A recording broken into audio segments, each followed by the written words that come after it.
Bienvenidos nuevamente a este canal y a esta serie de reyes y reinas de Castilla y España.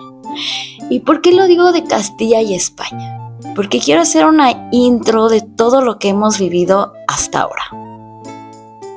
Antes que nada, qué gusto volver a encontrarnos. Antes de comenzar esta nueva temporada, quiero detenerme un momento a mirar hacia atrás con ustedes.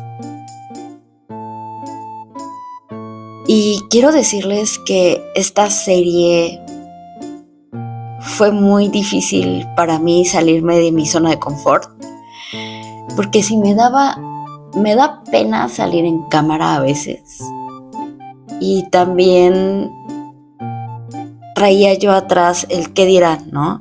Entonces con esta serie en que nada más es mi voz, son imágenes y todo, estoy empezando a quitarme eso de encima, ¿no?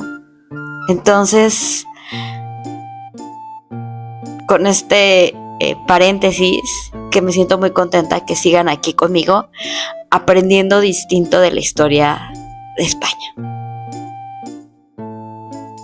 ¿Se acuerdan dónde empezó todo? Comenzamos nuestro viaje con Fernando I de Castilla. En ese momento, España, como hoy la conocemos, ni siquiera existía. Había reinos, alianzas, traiciones, guerras y un territorio que poco a poco iba construyendo su propia historia. Fuimos caminando juntos por los reinados de Sancho II, Alfonso VI, Urraca, Alfonso VII, Alfonso VIII, Fernando III, Alfonso X. Vimos cómo Castilla fue creciendo, cómo la Reconquista fue cambiando el mapa de la península y cómo cada generación iba dejando una huella que marcaría el destino de las siguientes. Más adelante conocimos a los Trastámara, una familia llena de conflictos, ambiciones y luchas por el poder. Y finalmente llegamos a Isabel de Castilla, uno de mis personajes de la historia favoritos. Y no me cansé de decirlo antes y después de Isabel. Después, los reyes católicos, quienes lograron unir dos de los reinos más importantes de la península y sentaron las bases de una nueva nación. Después vimos cómo esa herencia pasó a manos de Juana I, una de las figuras más incomprendidas de la historia, y cómo su hijo Carlos I heredó no solamente un reino, sino un imperio sobre el que, según se decía, nunca se ponía el sol. Durante estas últimas temporadas fuimos testigos del esplendor de la monarquía española. Conocimos a Felipe II, que fue en el momento de mayor poder del imperio. Vimos cómo llegaron los años difíciles con Felipe III y Felipe IV. Presenciamos el ocaso de los Austrias con Carlos II y después vivimos la Guerra de Sucesión, un conflicto que cambió para siempre el rumbo de España. También conocimos a los primeros Borbones. Vimos a Felipe V intentar reconstruir un país dividido. Pasamos por el breve reinado de Luis. Continuamos con Fernando VI y terminamos la temporada con Carlos III, un rey ilustrador que soñó con una España más moderna y preparada para el futuro.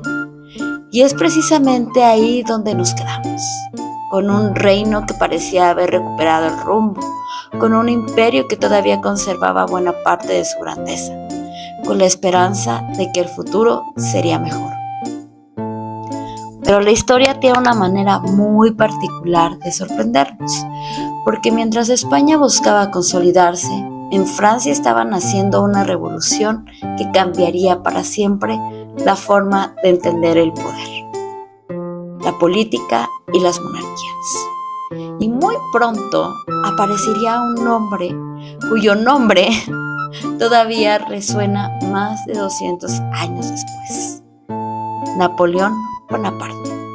Esta cuarta temporada no será solamente la historia de Carlos IV, será la historia de cómo un imperio comenzó a tambalearse, de cómo las decisiones de unos pocos terminaron cambiando el destino de millones de personas, de cómo España entró en una de las etapas más difíciles, más apasionantes y más importantes de toda su historia. Así que, si han estado conmigo desde Fernando I de Castilla, gracias por seguir aquí. Y si este es el primer episodio que escuchan, bienvenidos. Han llegado justo cuando la historia está a punto de dar uno de los giros más grandes de todo este viaje. Yo soy Ale y bienvenidos a Reyes y Reinas de España, temporada 4. Comencemos. La temporada pasada nos despedimos de Carlos III, un rey al que muchos historiadores llaman el mejor alcalde de Madrid y probablemente uno de los mejores monarcas que tuvo España. Y la verdad es que dejó el listón muy alto. Modernizó ciudades, impulsó la ciencia, fomentó el comercio, mejoró caminos y puertos. En pocas palabras, intentó preparar a España para entrar en una nueva época. Pero hoy todo cambia, porque hoy vamos a conocer a un rey completamente distinto. Y quiero empezar diciéndoles algo que quizá les sorprenda.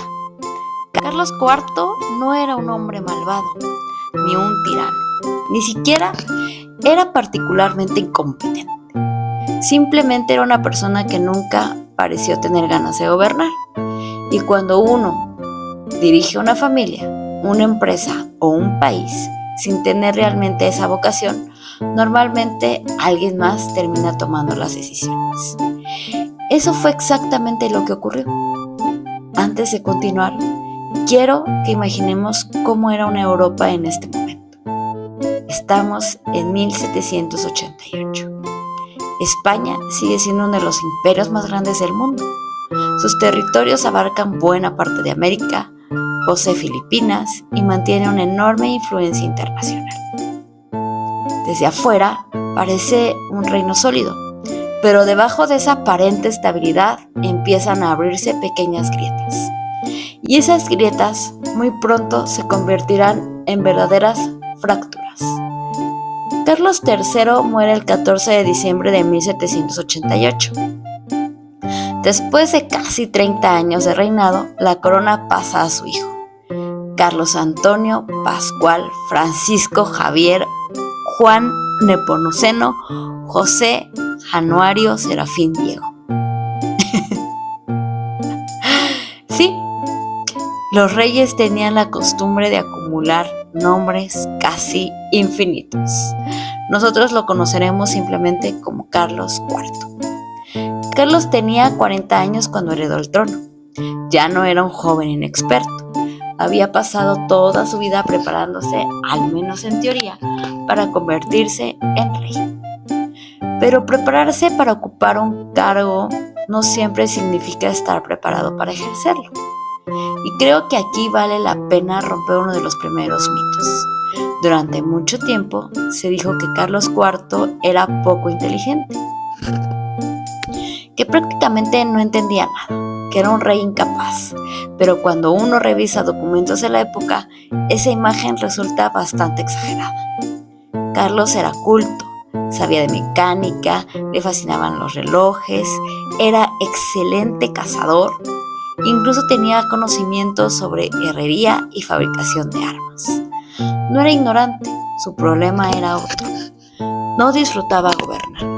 Prefería pasar horas cazando en los bosques que sentado revisando informes de ministros. Y eso es una época donde Europa estaba a punto de incendiarse. Era un enorme problema, porque el mundo no espera que un gobernante tenga ganas de trabajar. Mientras Carlos disfrutaba de sus aficiones, había otras personas que comenzaban a ganar mucha influencia dentro del palacio. Su esposa, María Luisa de Parma, y aquí también quiero detener un momento.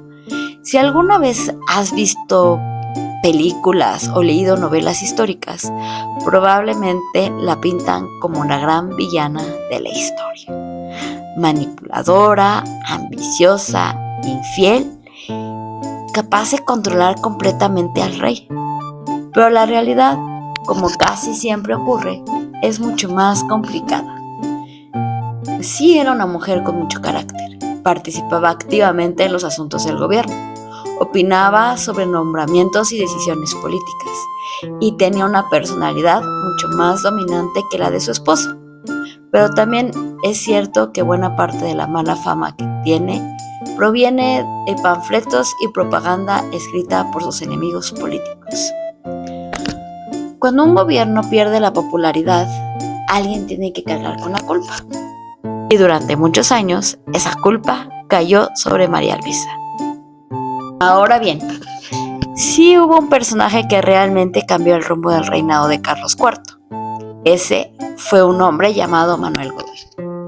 Y créanme, la historia de este hombre parece sacada de una novela, porque pasó de ser un joven guardia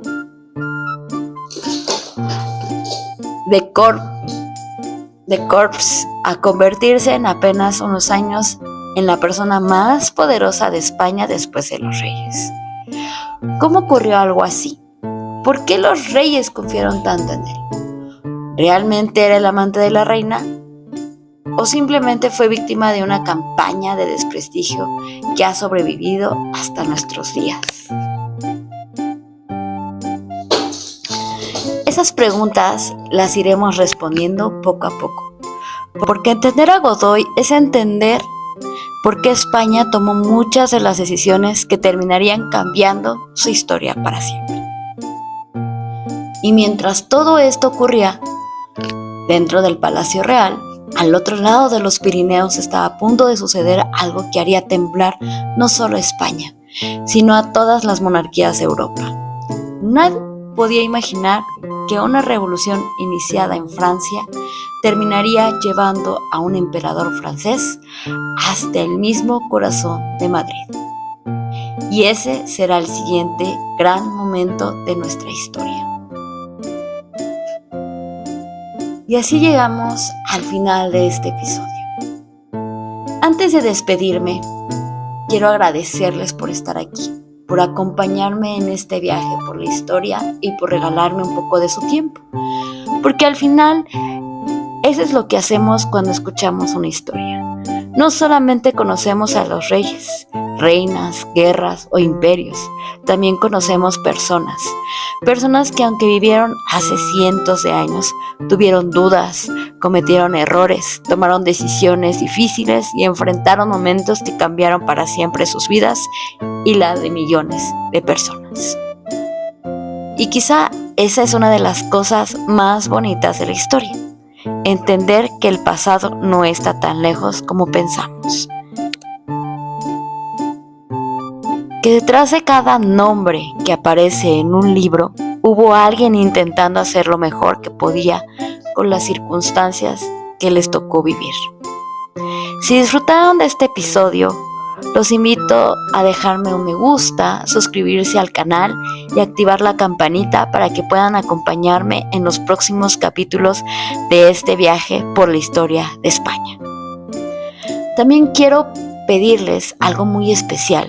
Si conocen a alguien que disfrute de la historia, de las grandes historias humanas o simplemente de una buena conversación, compartan este episodio.